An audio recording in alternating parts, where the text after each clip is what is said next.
Hola. Bien, hoy vamos a trabajar un aspecto muy importante para la materia de literatura castellana, de selectividad, pero también si sois estudiantes de cualquier carrera, de letras incluso, a veces que tengáis que comentar cualquier tipo de texto, que es cómo hacer el comentario de un poema. Bueno, perdón, comentario de un texto. Comentario literario de un texto. Yo me voy a centrar después como ejemplo en un poema, pero sería el comentario literario de un texto. Porque puede ser un fragmento de una novela, puede ser un fragmento de teatro, o puede ser cualquier tipo de texto y que tú tengas que tener una estructura, unas pautas de cómo puedo ir yo enfrentándome y analizando este texto. También podríamos decir, para empezar, lo que no es un comentario, es decir, cómo no estaría bien un comentario de texto. No estaría bien si fuera lo que se llama una glosa. ¿Qué es una glosa? Una glosa es que yo explico con mis palabras lo mismo que ya está diciendo el poeta, pero el poeta lo ha dicho mucho mejor. Él domina el lenguaje literario, poético, lo ha hecho mejor que yo. Entonces, ¿yo para qué voy a estar diciendo lo mismo que ha dicho el poeta? El poeta dice, el poeta comenta, si no estoy analizando nada de la forma. Esto sería una glosa. Es decir con otras palabras nada más que hablar del contenido del poema. Esto estaría mal, porque no olvidemos que es un análisis también estilístico. Por lo tanto, tengo que mirar tanto el fondo como la forma. De hecho, se trata de relacionar fondo y forma. Es decir, contenido y cómo lo dice. Entonces, tener siempre la idea de cómo me ha transmitido esto el poeta, a través de qué recursos. Por tanto, no solo contenido. Ahora bien, si yo lo que quiero también es demostrar, bueno, pues mira, me he estudiado todos los recursos, también voy a hablar de la forma, pero resulta que hago un listado, un mero listado de recursos y digo, hay metáfora, hay personificación, hay aliteración. Bueno, es lo que yo llamo la lista de los ayes, hay. Aparte de que queda mal la redacción, pues por otro lado no es ir enumerando una serie de nombres sin darle una explicación, ¿no? Si yo digo que aparece una metáfora, diré por esto, por lo otro, porque el poeta insinúa tal o, porque quiere hablar de la belleza de la dama a través de que su cabello es el oro, pero tengo que hacer una explicación, no poner solamente hay una metáfora. Por lo tanto, no es un listado. Si bien el comentario tiene unos 6 puntos, yo siempre lo resumo con unos 6 puntos que tienes que tener claros y no dejarte ninguno. El más importante es el que yo llamo el cuerpo, ¿no? El cuerpo, que sería el análisis de los recursos estilísticos, sintácticos, semánticos, ¿no? El análisis de la forma. Eso es lo que yo llamo el cuerpo. Eso tiene que ser bien extenso. Si te has, se está hablando mucho de la vida del autor, del movimiento literario, pero cuando llega a ese cuerpo, le dedicas un trocito, ya estamos viendo que ese comentario va a estar mal, porque lo que tiene peso es cuando llegas a ese análisis, que sería el punto pues, que llamaríamos 5, ahora lo iremos viendo. Entonces, una vez dicho lo que no tenéis que hacer, vamos a ver cómo sí se puede seguir un buen guión. Yo siempre les doy a los alumnos un guión que en una simple hoja lo podemos tener resumido. Yo primero introduzco el punto 1, que es la lectura atenta del texto. Claro, aquí podemos no incluirlo porque no tengo que redactar. Ahora bien, no puedo obviarlo. Tengo que hacer una buena lectura del texto. Y eso implica no leerlo una vez, sino 2, 3. Cada lectura que haces extraes más cosas, lo entiendes más. Por tanto, no corráis en la lectura del texto a hacer una buena lectura. Claro, si tuviera un diccionario delante, también os aconsejo pues, buscar en el diccionario palabras que no entendáis. Pero como si son poemas o la lectura la hemos trabajado en clase, pues ya vais a saber, ¿no? Incluso a veces también te ponen debajo, en el examen, debajo en el poema, te ponen aquel vocabulario más difícil de interpretación y por tanto lo puedes también mirar.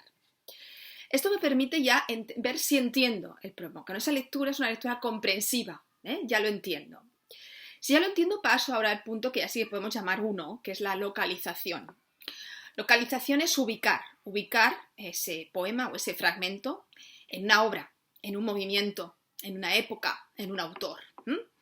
Por lo tanto, si supongamos que fuera un fragmento de La Regenta, pues diré es fragmento de La Regenta de Leopoldo Alas Clarín, todo el nombre entero y el título de la obra subrayada. Si es un poema, pues por ejemplo decir que es uno de los sonetos, de los 38 sonetos que escribió Garcilaso de la Vega. Entonces, obra, la fecha, si la sabéis, mejor. Siempre esos datos importantes, si sabéis la fecha de la composición, mejor. Si no, no pasa nada. Pero sí, por supuesto, el movimiento. Digo, el Renacimiento, ¿no? Poeta, por ejemplo, del Renacimiento español, Renacimiento con mayúscula, o Barroco con mayúscula, siempre en movimientos literarios con mayúscula. O, por ejemplo, en Clarín, pues representante del naturalismo, ¿no? Con mayúscula también. Y importante no dejaros el siglo. Naturalismo siglo XIX, Renacimiento siglo XVI, Barroco siglo XVII, el siglo. Importante. Cualquier obra, por tanto, hemos dicho subrayada, los títulos de las obras subrayadas, los movimientos en mayúscula y el siglo. También podemos hablar algo del movimiento literario. Si estamos hablando de Garcilaso, pues hablaremos del petrarquismo, ¿no? Como sigue la corriente de Petrarca. Aparte del neoplatonismo, más cosas, pero por ejemplo petrarquismo o la introducción del endecasílabo en España, ¿no? Cómo él lo va a aplicar a su poesía, es decir, hablar brevemente, incluso también brevemente de su vida. Por ejemplo, en poemas de Lope, pues será muy importante hablar un poquito de la vida amorosa de Lope de Vega, de Garcilaso también, ¿no? Su relación con Isabel Freire y cómo pues supone estos dos momentos de su poesía, ¿no? En vida de ella, igual que Petrarca, y luego la muerte de ella, es decir, que siempre mencionamos la vida si hay algo en relación a ese poema, ¿no? A esa construcción poética. Si no, hablar por hablar y hablar todo de la vida y ya está, pues no, a veces hay comentarios que están una hoja entera de la vida, entonces eso no estaría bien. Pensemos que todo esto sigue siendo una introducción. Bien, una vez que tengamos todo esto, vayamos al tema y al contenido. Del contenido se extrae el tema. Son cosas distintas. El contenido sería pues decir que en este fragmento pues Clarín retrata la figura de Ana Ozores o en este soneto pues Garcilaso nos habla del amor platónico que siente por su dama y tal. Una cosa es el contenido, que es la idea, ¿no? Las ideas claves, y otra cosa es el tema. El tema se tiene que formular con un sintagma nominal. Ojo, no es una oración, es un sintagma nominal.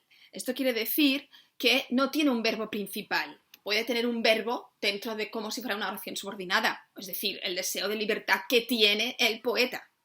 Eso sí, porque el que tiene el poeta está dentro del deseo de libertad. Pero no voy a decir que el poeta desea su libertad, o no voy a decir que el poeta está enamorado, sino que diré el amor que siente el poeta por su dama, o el amor, la admiración platónica por su dama.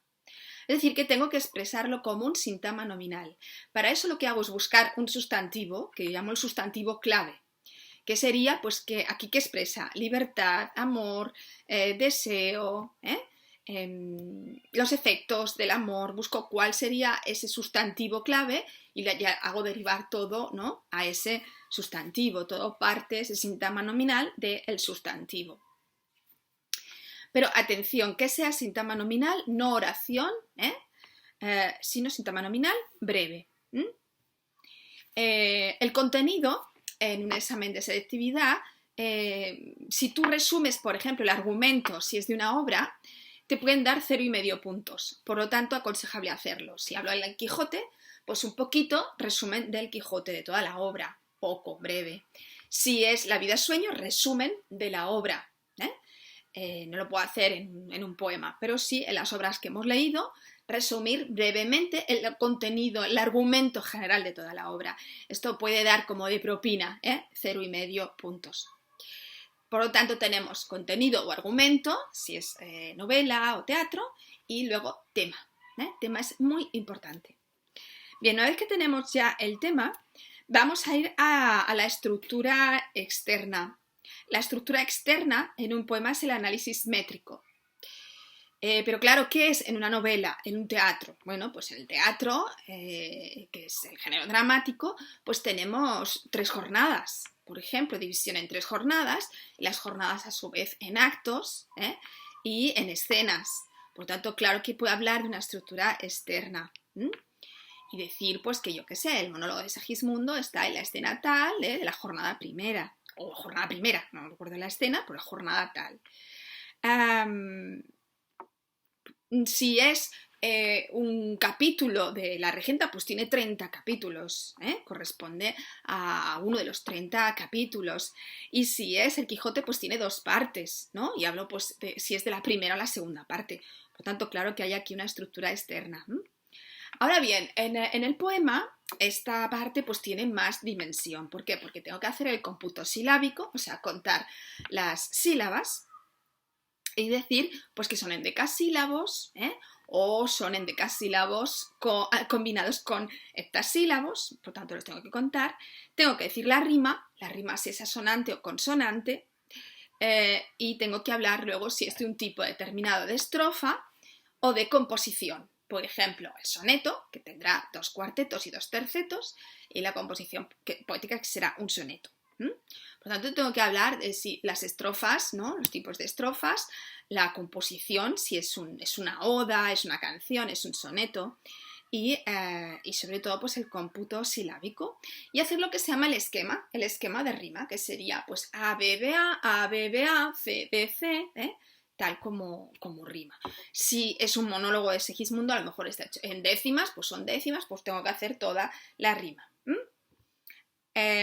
Recordad, por ejemplo, en el caso de la rima, esa confusión que hay entre rima sonante, rima consonante.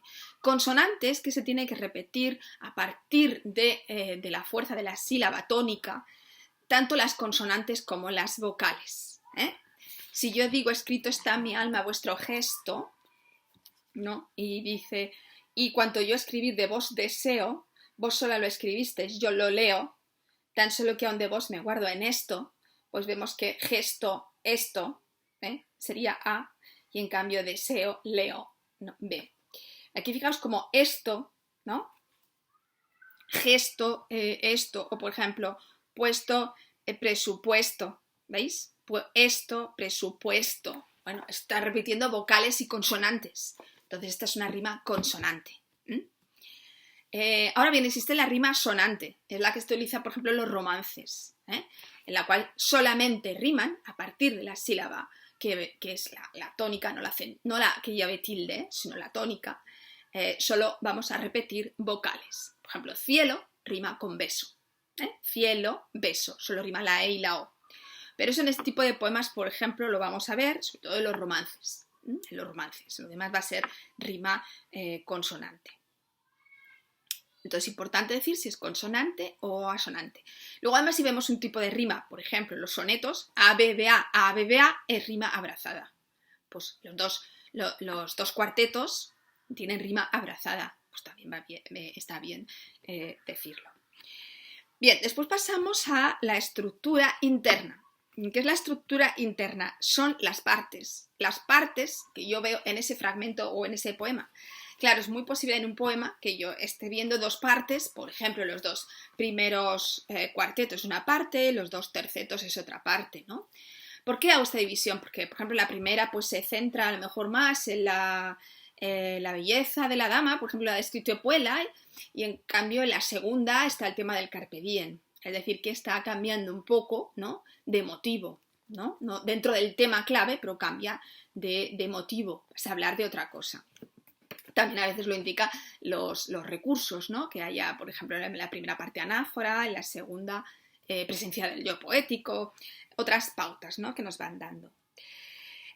Ahora bien, y la estructura interna, por ejemplo, de un fragmento, como La Regenta, pues bueno, o como El Quijote, ¿no? Pues puedes tener, por ejemplo, una parte que es narración y luego empieza un diálogo, O puedes tener una parte en la que es un tipo de narrador que primero habla del espacio, toda la descripción de, por ejemplo, dónde está Ana y luego ya los pensamientos de ella. Por lo tanto, vamos a encontrar también ahí partes. Tengo que encontrar 2, 3 partes dentro de ese fragmento que me están dando a comentar y justificarlo. Pues porque aquí hay un narrador que describe el espacio y aquí ya se utiliza, por ejemplo, el estilo directo libre y se reproducen los pensamientos de ella, ¿no? Es decir, que voy separando esas partes. Bien, una vez ya dicho estas partes, ahora fijaos, ya lo tengo preparado. Lo tengo preparado para entrar en el punto, que sería el 5, análisis de los recursos estilísticos o literarios en función del tema. Pero recordad, esto es volver al primer verso, desde el primer verso, y ir diciendo verso por verso todo lo que voy viendo. Sin decir hay anáfora y tal, sino, por ejemplo, el poeta inicia su poema con el participio, por ejemplo, escrito está en mi alma vuestro gesto, ¿no? En este primer verso ya observamos un hiperbatón, pues ya está, ¿no? Observamos, vemos, destaca, representa, pero no estemos todo el rato diciendo veo o hay, ¿eh? Hay que buscar sinónimos, es muy importante también cómo redactas eso.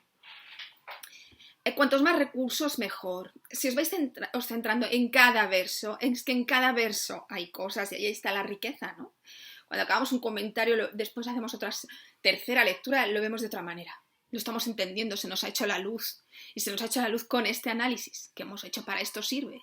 Si no podéis decir para qué sirve, para que lo entiendas mejor, para que te llegue más, para que lo disfrutes más, porque ya lo has hecho tuyo. Lo has entendido y lo has hecho tuyo. Entonces estamos entrando como en el taller del poeta, ¿no? Del artista, en ver cómo ha ido construyendo eso. También nos enseña a nosotros a escribir y a construir, si queremos hacerlo.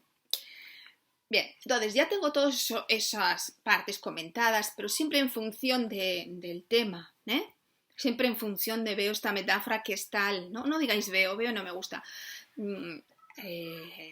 El poeta representa con esta metáfora no sé qué, o destaca, o se observa la voz poética, tal, Bien, pues una vez que tengamos todo eso, el último punto es la conclusión.